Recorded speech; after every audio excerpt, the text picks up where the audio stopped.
Hello student, आज हम new topic start कर रहे हैं कंडक्टर एंड इंसुलेटर। ऑलरेडी हमने ये टॉपिक स्टडी किया 11th में, 9th 8th स्टैंडर्ड से हमें पता है कंडक्टर और इंसुलेटर क्या है। वही सेम टॉपिक अभी थोड़ा एडवांस मोड में हम सीखने वाले हैं। So when you come in a contact with the wire in a wait condition you might have experience feel a electric shock. Electric shock का एक्सपीरियंस बहुत लोगों ने लिया होगा आप में से कि इलेक्ट्रिक शॉक क्या होता है, उसके बिहाइंड रीज़न क्या होता है। The reason you get a shock is that there occur a flow of electron from one body to another when they come in a contact via rubbing or moving against each other।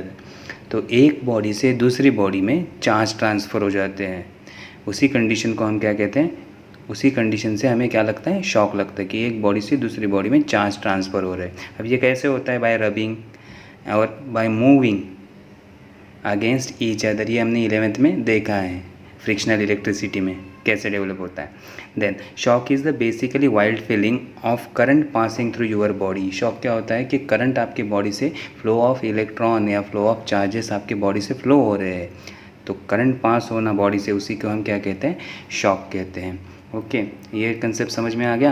अब हम conductor insulator की ओर जाते हैं। So conductor and insulator. Conductor क्या होता है, conductor are material और a substance which allow electricity to flow through them. ऐसा मटेरियल जिसमें से इलेक्ट्रिसिटी पास हो सकती है, ऐसे मटेरियल को हम क्या कहते हैं, conductor. This is because they contains large number of free charges carrier, free charge carrier और फ्री इलेक्ट्रॉन। क्योंकि कंडक्टर में बहुत सारे फ्री इलेक्ट्रॉन होते हैं, जिसमें बहुत सारे फ्री इलेक्ट्रॉन होते हैं, मूविंग फ्री इलेक्ट्रॉन होते हैं, उसमें से आराम से करंट पास हो सकता है। In a material the outer electron are loosely bound to the nucleus and are thus free for conductivity when external electric field is applied. अब ऐसे सब्सटेंस में क्या होता है, वैलेंस इलेक्ट्रॉन ये फ्री होते हैं घूमने के लिए। जो आउटर मोस्ट ऑर्बिट में इलेक्ट्रॉन होते हैं उसे हम क्या कहते हैं, वैलेंस इलेक्ट्रॉन। वो वैलेंस इलेक्ट्रॉन फ्री होते हैं बहुत से कंपाउंड में, वैसे कंपाउंड को हम कंडक्टर कहते हैं, या ऐसे मटेरियल को हम क्या कहते हैं, कंडक्टर कहते हैं। और मेनली मेटल में क्या होता है, outer electron are loosely bound to the nucleus and thus they are free for conductivity when external electric field. जब हम एक्सटर्नल इलेक्ट्रिक फील्ड उसको देते हैं तो वो चार्ज मेटल में घूमने लगते हैं और उसकी वजह से क्या डेवलप होता है, कंडक्शन या करंट डेवलप होता है, उसे हम कहते हैं कंडक्टर। ऐसे मटेरियल को हम क्या कहते हैं, conductor. Now conductor and insulator में metal, human, earth and animal, these bodies, animal bodies are all conductors. Conductor कौन से, metal, humans, earth and animal bodies, all are conductor. The main reason we get electric shock is that being a good conductor our human body allow a resistance free path for the current to flow from the wire to our body। अगर आप किसी wire को हाथ लगाते हो तो shock आपको लगता है, क्यों, क्योंकि हमारे बॉडी से इजीली करंट पास हो सकता है, हमारी बॉडी उसको रेजिस्ट नहीं करती, हमारी बॉडी का रेजिस्टेंस बहुत निग्लिजिबल होता है, उसकी वजह से सारा करंट हमारी बॉडी से पास होता है और उसकी वजह से हमें शॉक लगता है। कंपेयर टू वायर हमारा रेजिस्टेंस क्या होता है, कम होता है, इसलिए ह्यूमन बॉडी से डायरेक्ट करंट फ्लो करना स्टार्ट करता है, इसलिए हमें क्या मिलता है, शॉक लगता है। Next, under electrostatic condition the conductor have following property. अब हम कौन सा चैप्टर स्टडी कर रहे हैं, electrostatic. Electrostatic mean stationary charge का, इसमें चार्ज फ्लो नहीं करते, तो हमें करंट का यहाँ लेना देना नहीं है, तो हम क्या स्टडी कर रहे हैं, स्टैटिक चार्ज का। अगर स्टैटिक चार्ज के केस में कंडक्टर कैसे बिहेव करेगा। In the interior of a conductor net electrostatic field is zero. अगर कोई कंडक्टर है और उसके अंदर कैविटी है, एक हॉलो कंडक्टर है, जैसे आपका बॉल होता है ना, बॉल ऊपर अंदर हवा होती है, वैसे ही अगर वैसे कंडक्टर हम ले लें तो interior of conductor net electric field is zero. Conductor के अंदर इलेक्ट्रिक फील्ड क्या होती है, ज़ीरो होती है। ये देखो डायग्राम में एक कंडक्टर दिखाया है, ओके, आउटर में पॉजिटिव निगेटिव चार्ज है और inside E is equal to zero लिखा है। ई इज़ इक्वल टू क्या लिखा है, ज़ीरो लिखा है। Means inside conductor electric field नहीं होती। Okay, next point, potential is a constant with in and on the surface of conductor. Surface, conductor के सरफेस पे जितना पोटेंशियल होता है उतना ही पोटेंशियल अंदर होता है। सो पोटेंशियल कांस्टेंट रहता है अंदर भी और सरफेस पे भी। ओके, अब डायग्राम में देखो क्या लिखा है, V is equal to V0। Okay, V is equal to V0। यहाँ जो छोटा डायग्राम है उसमें भी लिखा है outside V is equal to V0, inside V is equal to V0। तो पोटेंशियल सरफेस पे V is equal to V0 constant रहता है, इनसाइड V और सरफेस भी कांस्टेंट रहता है। Next, third point, in static situation the interior of conductor can have no charge. ये important है। स्टैटिक कंडीशन में, स्टैटिक सिचुएशन में कंडक्टर के अंदर कोई भी चार्ज नहीं रहता। स्टैटिक कंडीशन में इंटीरियर ऑफ कंडक्टर कोई भी चार्ज नहीं रहता। ओके,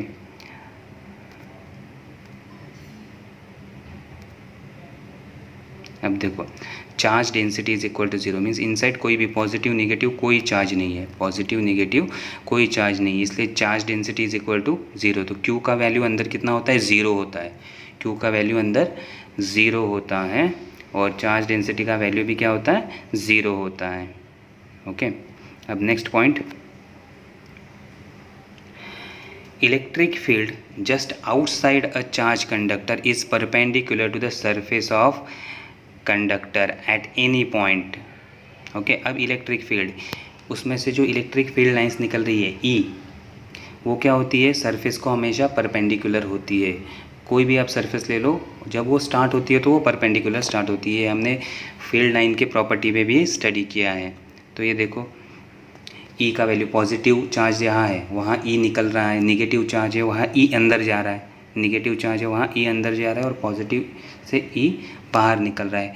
तो ये सारे कैसे हैं, परपेंडिकुलर, उस सरफेस को क्या रहेंगे, परपेंडिकुलर रहेंगे, 90 डिग्री से ही बाहर आएंगे उस सरफेस पे। ओके, तो ये हो गया फोर्थ पॉइंट। अब last point, surface charge density of a conductor could be different at different point. Surface charge density of a conductor, okay, surface charge density, charge per unit area. Okay, charge per unit area हर जगह conductor के different position पे different quantity में charge हो सकते हैं। कहीं ज़्यादा चार्ज होंगे, कहीं कम चार्ज होंगे। तो हर जगह चार्ज डेंसिटी क्या करेगी, वेरी कर सकती है कंडक्टर में। तो देखो एक जगह पॉजिटिव चार्ज है, एक जगह पॉजिटिव चार्ज है, वहाँ लिखा है charge density is greater than 0। जहाँ निगेटिव चार्ज है वहाँ लिखा है charge sigma is less than 0। Okay, तो वहाँ चार्ज डेंसिटी कम होगी। निगेटिव चार्ज ज़्यादा है तो वहाँ पॉजिटिव चार्ज कम होंगे। तो हर पॉइंट पे चार्ज की डेंसिटी वैरी कर सकती है, कहीं चार्ज ज़्यादा हो सकते हैं, कहीं चार्ज कम हो सकते हैं। तो ये पॉइंट समझ में आ गए। ओके, तो ये है electrostatic properties of a conductor. चलो अब नेक्स्ट पॉइंट पे चलते हैं, इलेक्ट्रोस्टैटिक शील्डिंग। अब इलेक्ट्रोस्टैटिक शील्डिंग क्या होता है, to protect a delicate instrument for the disturbing effect of other charged body near it, place the instrument inside the hollow conductor where E is equal to 0. This is called electrostatic shielding. Means हम क्या करते हैं, अगर delicate instrument को कोई current आ रहा है बाहर से या इलेक्ट्रिक फील्ड आ रही है, उसकी वजह से वो डैमेज हो सकता है। तो ऐसे इंस्ट्रूमेंट को हम कहाँ रखते हैं, एक शील्ड में रखते हैं। एक ऐसे हॉलो बॉक्स बनाएंगे या हॉलो कुछ शील्ड बनाएंगे, पतरे का डब्बा बनाएंगे, कंडक्टर का डब्बा, और उसके अंदर रख देंगे ताकि जो भी फील्ड हो इनसाइड नहीं जा सके। क्योंकि E इज़ इक्वल टू 0 अभी हमने प्रॉपर्टी में स्टडी किया, कंडक्टर के अंदर इलेक्ट्रिक फील्ड कितनी होती है, 0 होती है। अब ये इसका यूज़ डेली लाइफ में कहाँ होता है। ओके, अब ये देखो thin metal foil are use to make shield. अब थिन मेटल फॉइल से आप किसी चीज़ को ढक लोगे, कवर कर लोगे पूरी तरह से। ओके, तो वो क्या बनता है electrostatic shielding.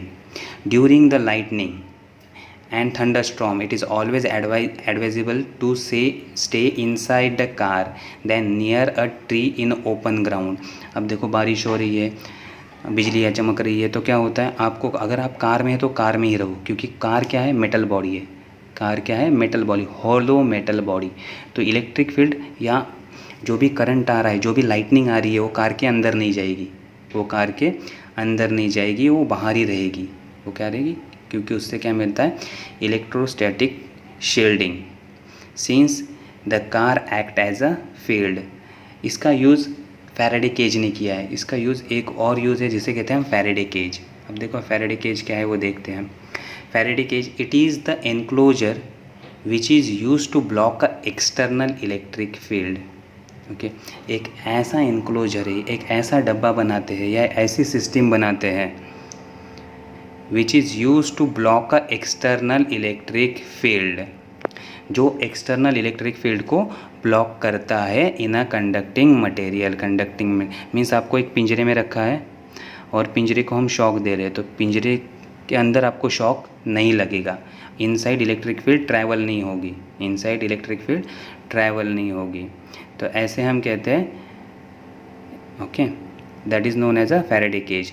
The electromagnetic field, ऐसा ये एमआरआई जहाँ करते हैं ना, उस रूम को ऐसे ही, एमआरआई स्कैनिंग के रूम को ऐसे ही किया जाता है।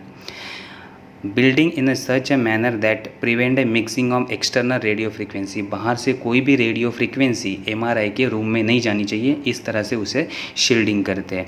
अब पहले फैराडे केज का कंसेप्ट समझ लेते हैं। वीडियो है यहाँ देखो। अब देख लो, यहाँ एक एक्सटर्नल इलेक्ट्रिक फील्ड है। हम एक फ्रेम ले रहे हैं जो मेटल से बना है, जिसमें पॉजिटिव और निगेटिव दोनों भी चार्जेस है, पॉजिटिव एंड निगेटिव। जब हम इसमें एक्सटर्नल इलेक्ट्रिक फील्ड में रखेंगे, इस फ्रेम को कहाँ रखेंगे, एक्सटर्नल इलेक्ट्रिक फील्ड में, एक जगह पॉजिटिव टर्मिनल होगा, एक जगह निगेटिव टर्मिनल होगा। जहाँ पॉजिटिव टर्मिनल है वहाँ इस मेटल के सारे फ्री इलेक्ट्रॉन आ जाएंगे, इस मेटल फ्रेम के सारे निगेटिव इलेक्ट्रॉन एक साइड आ जाएंगे। उसकी वजह से एक जगह निगेटिव चार्ज बनेगा फ्रेम पे और दूसरी जगह पॉजिटिव। ओके, तो जो भी फील्ड है उसके अपोजिट डायरेक्शन में फील्ड रेडी होगा। पॉजिटिव के साइड निगेटिव चार्ज आएंगे, निगेटिव के साइड पॉजिटिव चार्ज आ जाएंगे। तो इनसाइड फील्ड क्या बनेगा, इसके अपोजिट में, इसके अपोजिट में, और उसकी वजह से क्या होगा, इनसाइड फील्ड ज़ीरो हो जाएगा। तो देखते हैं अभी ये वीडियो क्या होता है। ये आ गई एक्सटर्नल इलेक्ट्रिक फील्ड, देन ये हो गया पॉजिटिव निगेटिव, अंदर फील्ड बन गई और उसकी वजह से बाहर की फील्ड कैंसिल कर दी। ओके, तो इस तरह से ये वीडियो होता है।